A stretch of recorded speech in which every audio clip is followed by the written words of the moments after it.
Thousands of people pick their retirement city in Portugal from a beach chair in July. Then February arrives, and I watch the regret show up in every expat group I'm in. Social media only provides a partial perspective. The best place to retire in Portugal is a city most retirees never even shortlist. It has the strongest healthcare access per euro in the country. Rents sit in the cheapest tier, and there are no tourist crowds. I've been in Portugal since 2019, and I'm not here to sell you a postcard or convince you to move here. I'm going to rank 7 places so you can decide for yourself if it's worth it, and I'll use the criteria that actually determine whether this move works. Distance to a good hospital. What winter feels like inside the house. Real 2026 prices. And the tax change that is quietly rewriting everyone's retirement math. Number 1 is not Cascais, and it is not in the Algarve. Starting with number 7, Porto. Everyone knows Porto, and for good reason. You get big city hospitals, an international airport 20 minutes away, culture on every corner, and food that makes Lisbon jealous. A one-bedroom runs roughly 800 to 1,000 euros a month, which is still hundreds below Lisbon for a comparable life. Here's what the summer visit conceals. Porto winters are cold, damp, and gray, and most older apartments have no central heating. The cold you feel in a Portuguese winter is not on the street, it's in your living room, and it's pretty annoying to feel this discomfort 24/7, or wear and sleep with lots of clothes so you can mitigate the situation. If Porto is on your list, do one thing before you sign anything. Visit in January and ask every landlord one question: what is the heating source?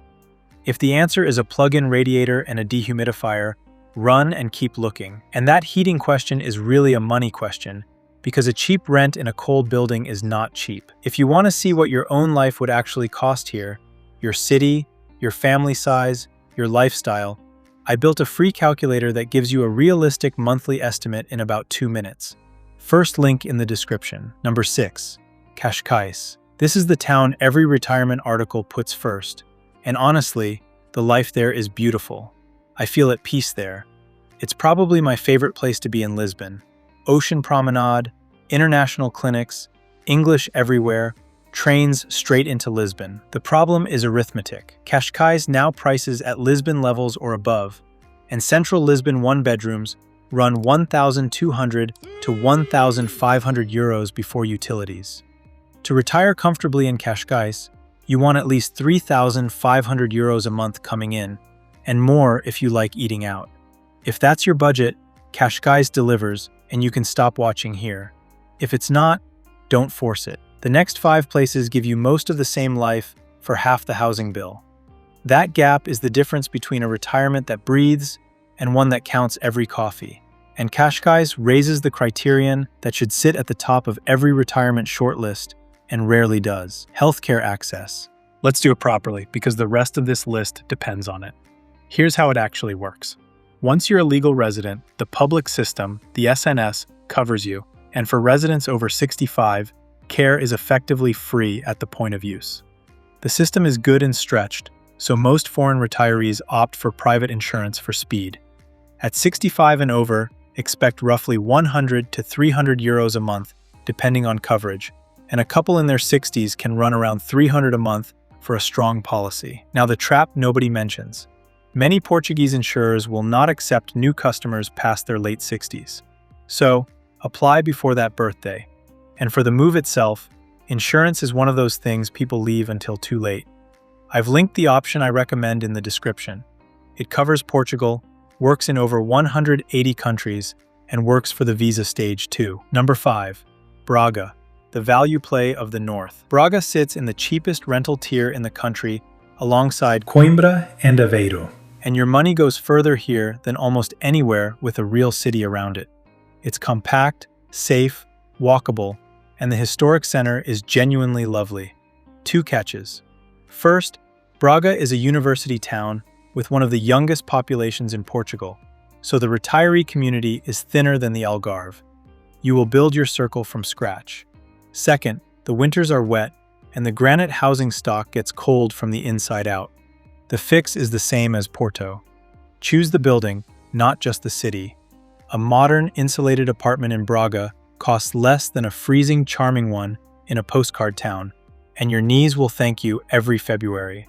2 cities in a row now, I've told you the building matters more than the city, which raises the obvious problem. How do you vet a building, a landlord, or an agency from 4,000 kilometers away? That is the exact gap my Portugal resource guide fills. Vetted contacts and honest recommendations across housing, banking, healthcare, legal, and tax.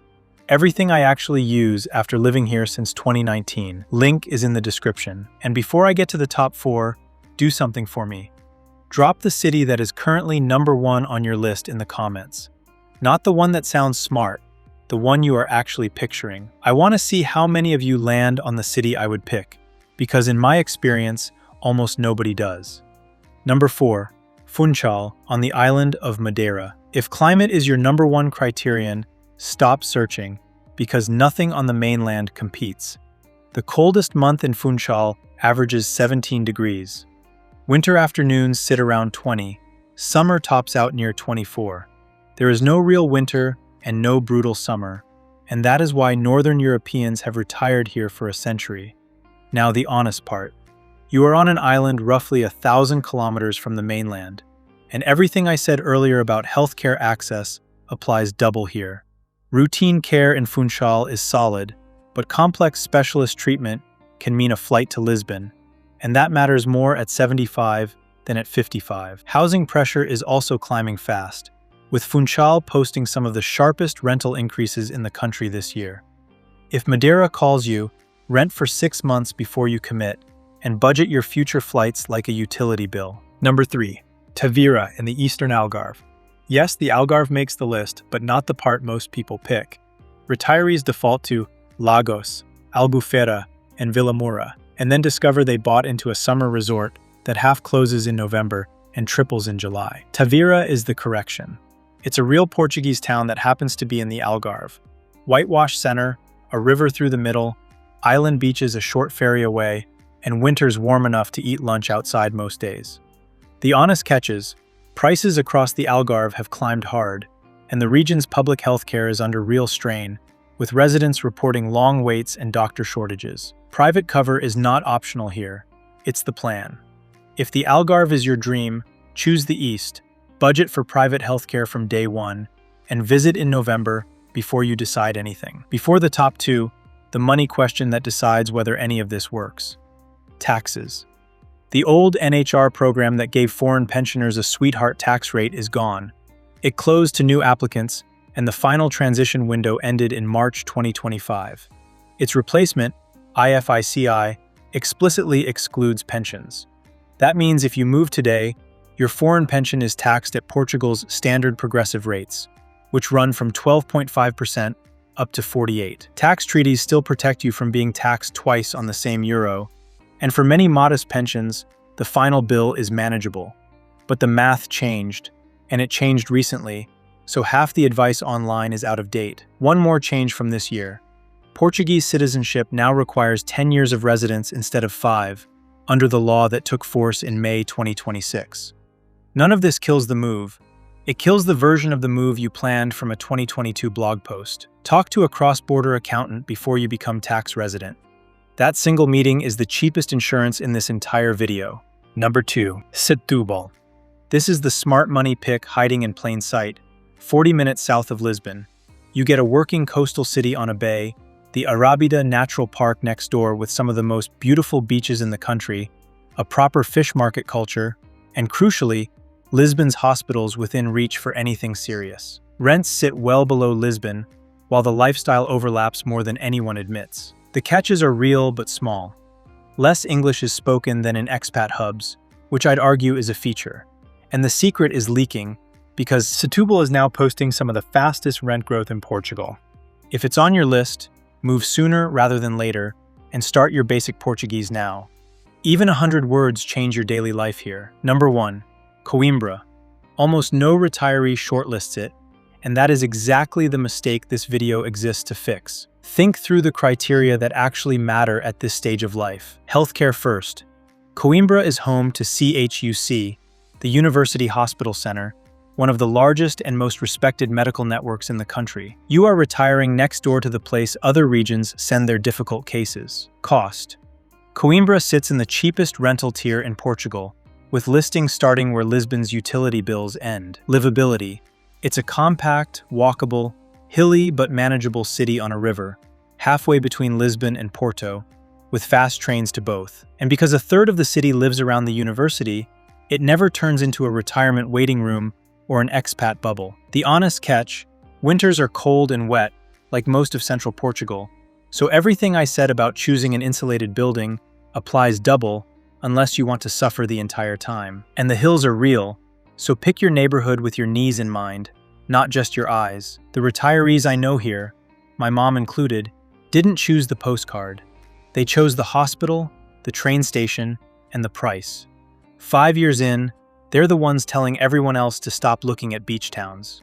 Which brings us back to the mistake baked into almost every plan I see. People choose their Portuguese city with vacation criteria: sunshine, beaches, and a great week in June. Then they live there in February, 20 minutes from nothing, an hour from a hospital, in a house that's colder inside than out. Choose with the boring criteria instead: hospital, winter, real prices, taxes.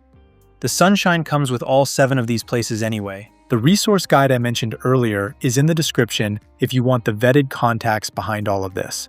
And if you're already planning this move and something in your situation doesn't fit a video, email me at contact@remotelifept.com. If this is the kind of breakdown you want before you commit to a city, subscribe, because I do it often. The video on your screen right now covers what those retirement budgets actually buy you month to month. Start there. Ciao.